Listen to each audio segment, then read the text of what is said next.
is time to unveil the top 10 in the BCS. BCS Countdown Top 10 presented by Tostitos. And let's start at number 10, LSU. Les Miles' team with an opportunity to move up, a date with Alabama coming up on Saturday.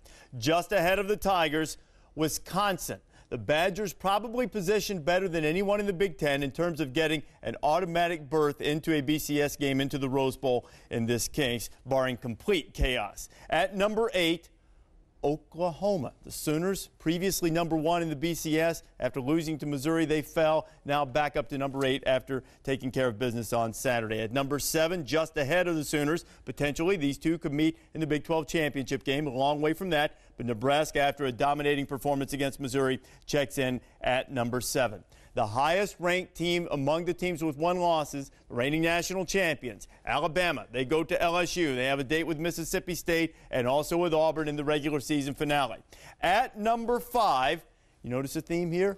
Undefeated Utah sitting in at number 5. Just ahead of the Utes at number 4, Boise State slips down behind the number 3 spot now, and sitting at number 3 is TCU. So what we have with these 3 teams in the top 5, for the first time, we have 3 teams from non-automatic qualifying conferences who've made it into the top 5. So you know who number 1 and number 2 are, but in what order? At number 2, the Auburn Tigers. This is the 4th time in the BCS era that a number 1 team has lost its spot without losing. 2 of the 3 previous occasions, that team went on to play for the national championship. And for the first time in school history, sitting at number 1 in the polls, number 1 in the BCS, Chip Kelly's Oregon Ducks, with a lead over Auburn at the moment. Brad Edwards, our BCS guru, had told us that he expected that if both teams kept winning, this would happen. All this really means is that Oregon gets to pick first from its myriad uniform combinations to go and would be the home team. These 2 teams control their destiny. Kirk, what do you think of the top 10 in the BCS? Well, first, let's go over that for the fans before the fans down at Auburn just start panicking. You control your own destiny.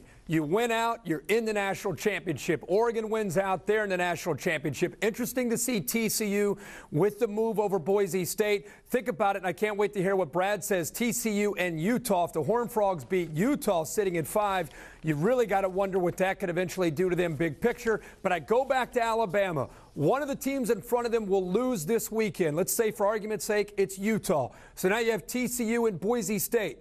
All it's going to take potentially, if Alabama beats Auburn, is 1 or 2 losses. Maybe not even 1 or 2 losses, Craig.